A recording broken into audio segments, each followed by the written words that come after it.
Let's try and read between the lines a little and bring in for analysis Dr H.A. Hellyer, Senior Fellow in Geopolitics at the Royal United Services Institute, joining us from London. Dr. Hellyer, as always, welcome to France 24. It's a pleasure to have you on board.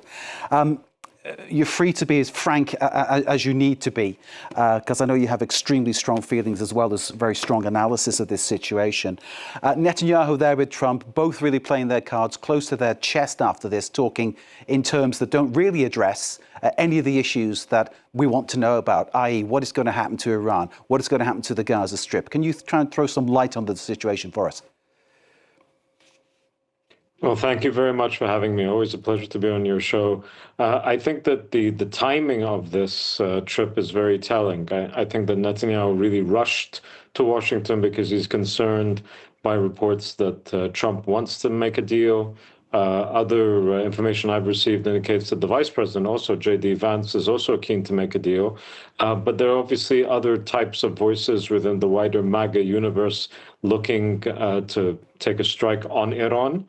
And really bring it to its knees.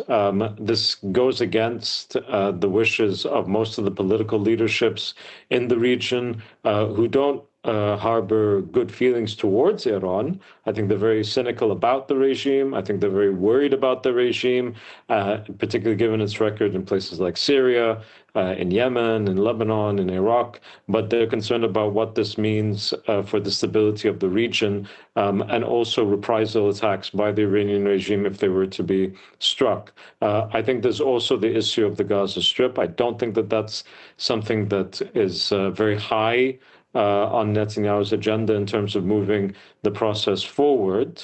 I do think that the Trump administration is looking to make some sort of progress. The question is what the Trump administration will do vis-a-vis the Israelis if they don't move forward. And so far what we've seen is certain types of rhetoric, especially on Gaza, but also most particularly on the West Bank, where the Israelis have all but annexed the West Bank in all but name over not just recent weeks, but months and arguably years. So I think that we have to wait and see what actions will be joined to this rhetoric from the Trump administration. On that issue of the West Bank, Dr. Hellyer, the Israelis, the Knesset, changing the law regarding purchase of land, which means basically anybody who wants to settle from the Israeli side can go into any part of the West Bank and buy and build. And that, of course, is all about breaking down any possibility of creating a Palestinian state there. Donald Trump supposedly was against this happening. Can we imagine a conversation between the two men today on this issue? It might have been a conversation, but the conversation is really quite moot unless there's actually a willingness to use the leverage that the United States has over the Israelis in order to push them back on this particular issue. And I don't see that willingness. I think that there's a huge amount of leverage that exists. There are many policy options that the American president could use in order to push the Israelis back. But I don't think there's a willingness there. And I think that Netanyahu knows that.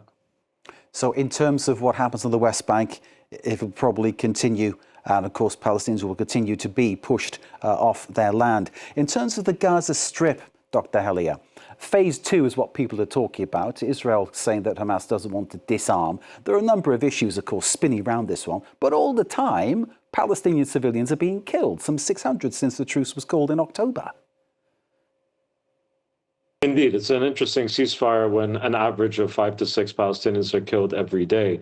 You can only imagine the outrage that there would be if these numbers were reversed, if it were Israelis being killed in their dozens by the week, and hundreds really. But the situation is very clear. The Israelis don't wish to have the Gaza Strip reconstructed. The Rafah crossing has now been opened for two-way traffic, but at a particular ratio, where for every one Palestinian that's allowed to enter, 3 Palestinians are to leave. So the issue here is whether or not the Trump administration, again, is going to use this leverage to push the Israelis to move forward into phase 2, into reconstruction. They're hinging everything on the disarmament of Hamas. And frankly, the Europeans are playing the same game, where the European Union recently said that reconstruction is linked to disarmament, which is effectively a collective punishment on the people of Gaza. When it comes to disarmament, Hamas is a prescribed terrorist organization. It's not a positive force. But having said that, if it were to disarm, it would probably be the subject of massive attacks by not only the Israelis, but by militias and gangs that the Israelis are arming in Gaza. So I don't see that the group is going to disarm unless there's some sort of political horizon that allows for a Palestinian state. And they've made it very clear they'll hand over their arms to a Palestinian force, but they're not going to just sort of say, yeah, sure, we'll allow for ourselves to be wiped out the moment that we're disarmed. And all the time, Dr. Hellyer, the Palestinian civilians caught in the middle. 20,000 children, we're told, need urgent medical treatment. Clearly, some are getting through, but a lot of them are not. There are adults who need medical treatment too. These are the real victims of what is happening right now. So Israel is in the dock at the International Court of Justice on genocide charges. At the ICC, Benjamin Netanyahu is accused of serious war crimes.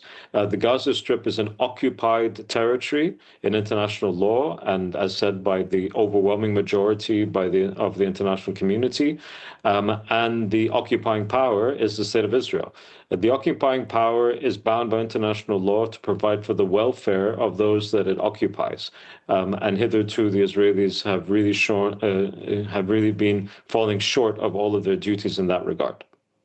Dr. H.A, we need to leave it there, but thank you for shedding light on what is a really complicated scenario, and of course, many people suffering. In spite of all the words that are washing around regarding all the areas we've spoken about, still people there on the ground worried about their futures, their lives, and whether they're going to get from one day to the next. Dr. H.A. Hellyer, Senior Fellow in Geopolitics at the Royal United Services Institute in London. Thank you, sir, for joining us. Thank you. We continue to watch, of course, for all developments on the situation across the Middle East.